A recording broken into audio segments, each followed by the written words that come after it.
जय हिंद, नमस्कार, स्वागत आप सभी का लाइव टाइम्स पर। दोस्तों, मैं हूं अजय झा। इस वक्त की ईरान और इजराइल के तनाव के बीच की बड़ी खबर निकल के जो सामने आई है वो मैं आपसे साझा कर रहा हूं। इस खबर की आधिकारिक पुष्टि तो नहीं है, लेकिन ईरान ने बड़ा दावा किया है और यह दावा है नेतन्याहू को लेकर के। क्या नेतन्याहू ईरान के हमले में मारे गए हैं? आईआरजीसी ने यह दावा किया है। आईआरजीसी के आधिकारिक टेलीग्राम चैनल पर इस बात का दावा किया गया है। यह इसमें कितनी सच्चाई है यह नहीं कहा जा सकता, क्योंकि आधिकारिक पुष्टि तो कतई नहीं हुई है, बल्कि इस खबर का इजराइल ने खंडन किया है। लेकिन आईआरजीसी ने बड़ा दावा करते हुए कहा है कि ईरान के बैलिस्टिक और हाइपरसोनिक मिसाइल के हमले में नेतन्याहू मारे गए। उस वक्त जब नेतन्याहू कैबिनेट की मीटिंग ले रहे थे, तो क्या यह खबर सच है? अगर यह सच है तो यह हिला देने वाली खबर अपने आप में होगी। पूरे इस जंग का रुख पलटने वाली खबर हो सकती है। लेकिन इसमें कितनी सच्चाई है, या फिर यह वॉर प्रोपेगेंडा भी हो सकता है, क्योंकि युद्ध के मैदान में सबसे पहले सच ही हारता है। और कुछ इसी तरह का दावा पहले इजराइल ने किया था खामेनेई को लेकर के। यही किया था कि वो संभवतः मारे गए हैं या जख्मी हैं। हालांकि आखिरकार यह सच निकला। लेकिन क्या नेतन्याहू को लेकर के इस वक्त जो दावा किया जा रहा है आईआरजीसी की तरफ से, ईरान की तरफ से, क्या यह सही है? अब क्या दावा है समझिए इस बात को। आईआरजीसी का दावा है कि साफ तौर पे कहा है, आधिकारिक बयानों में कहा है कि हाइपरसोनिक मिसाइल के हमले से, फत्ता 2 के हमले से यरूशलेम के उस अंडरग्राउंड बंकर जिसका नाम द पिट है, जो यहां पर पीएमओ का इजराइल में दफ्तर बनाया गया है, उसको निशाना बनाया गया है। यहां पर इजरायली कैबिनेट की मीटिंग चल रही थी। यह भी आईआरजीसी ने दावा किया है। ईरान का कहना है कि इस हमले में नेतन्याहू गंभीर रूप से घायल हुए हैं या मारे गए हैं। यह बहुत बड़ा दावा इस वक्त किया जा रहा है ईरान की तरफ से। लेकिन इसका जवाब जो इजराइल ने दिया है, इजरायली प्रधानमंत्री कार्यालय पीएमओ ने इसे ईरानी प्रोपेगेंडा बताया है। हालांकि गौर करने की बात यह है दोस्तों कि पिछले 12 घंटे से नेतन्याहू का कोई लाइव वीडियो सामने नहीं आया है। और यह ईरान के दावे के बाद अगर वो 12 घंटे से सामने नहीं आए हैं, दुनिया के कोई लाइव वीडियो नहीं आया है, लाइव एड्रेस सामने नहीं आया है, तो यह फिर शक पैदा करता है, यह संदेह गहराता है, अफवाहों को और बल मिलता है। आपको बताएं कि केवल इस आईआरजीसी के दावे के बाद कि नेतन्याहू ईरानी हमले में मारे गए हैं, इजराइल की तरफ से सिर्फ एक लिखित प्रेस नोट जारी किया गया है, जिसमें कहा गया है कि नेतन्याहू सुरक्षित स्थान से युद्ध का संचालन कर रहे हैं। एक लाइन का प्रेस नोट। क्या मतलब है? अगर यह प्रोपेगेंडा है ईरान का, जैसा कि इजराइल ने पलटवार करते हुए कहा है, तो फिर सामने आकर के इस प्रोपेगेंडा का तुरंत पर्दाफाश करना चाहिए था नेतन्याहू को। लेकिन ऐसा उन्होंने नहीं किया है। सिर्फ एक लिखित प्रेस नोट इजरायली पीएमओ ने जारी किया है, जिसमें सिर्फ इतना कहा गया है कि एक सुरक्षित बंकर से नेतन्याहू सुरक्षित स्थान से युद्ध का संचालन कर रहे हैं। तो फिर सवाल है कि क्यों नहीं सामने आ रहे हैं? अब अमेरिका क्या कह रहा है?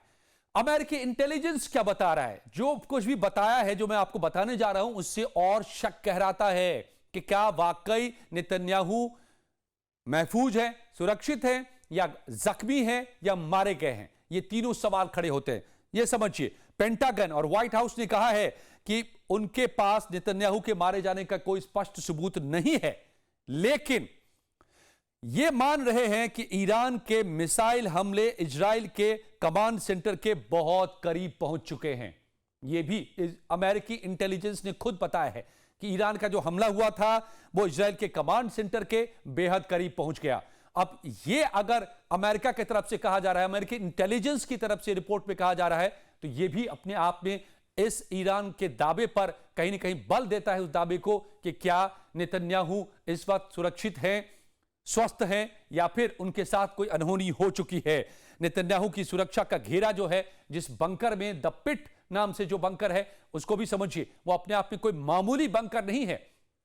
वो ऐसा बंकर है कि यरूशलेम की पहाड़ी के नीचे काफी गहराई में उसे बनाया गया है, जहां पर इस वक्त ईरान का दावा है कि ईरान के मिसाइल ने उसको भेद डाला है। हालांकि उस बंकर की खासियत यह है कि यह परमाणु हमले तक को सह सकता है, परमाणु हमले का भी इस पर असर नहीं होगा। इस जगह का नाम है नेशनल मैनेजमेंट सेंटर, जिसको द पिट के नाम से जाना जाता है, यानी ऐसा गड्ढा, इतना गहरा गड्ढा जहां तक परमाणु हमले का भी असर नहीं होगा।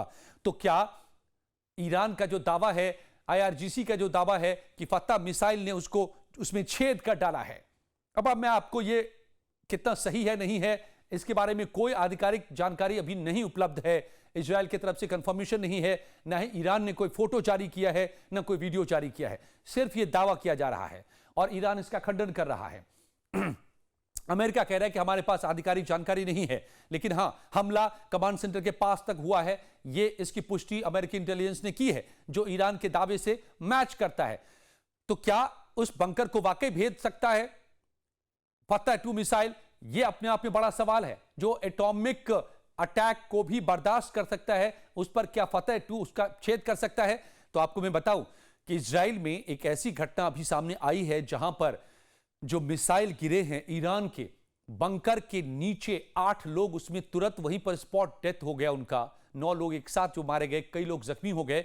वो सीधे बम फटने से नहीं हुआ, बल्कि वो मिसाइल का इतना मोमेंटम था, इतनी तेजी से जाकर टकराया है वो बंकर से कि उसके कंपन से, उसके शॉक से 8 लोग मारे गए हैं एक साथ, एक झटके में।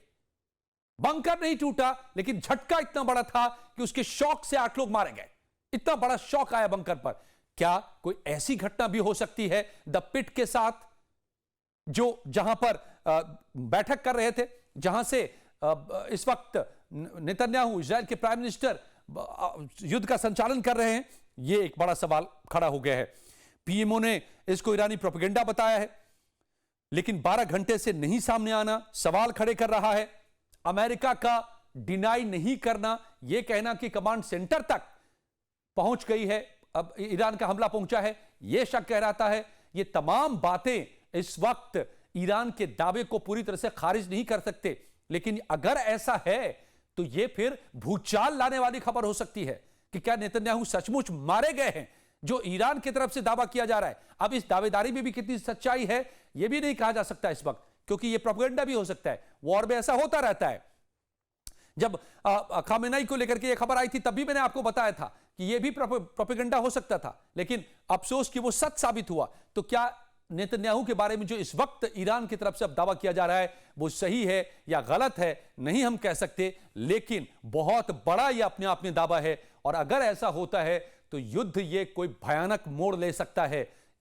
इजराइल एटॉमिक अटैक तक को कंसीडर कर सकता है और युद्ध में भयानक विभीषिका आ सकती है। लेकिन ये तो आगे की बातें हैं। सच क्या है नेतन्याहू के बारे में जो इस वक्त ईरान का दावा है, क्या यह सही है? क्या नेतन्याहू महफूज है या फिर उनके साथ कोई अनहोनी हुई है? इस वक्त का यह सबसे बड़ा सवाल बन गया है ईरान के IRGC के दावे के बाद। आपको क्या लगता है जरूर बताइएगा हमें कमेंट में। जानकारी ये आपको सही लगती हो, उपयोगी लगती हो, आप इसको वीडियो को लाइक और शेयर जरूर कीजिए अपने दोस्तों के साथ। बहुत बहुत धन्यवाद दोस्तों।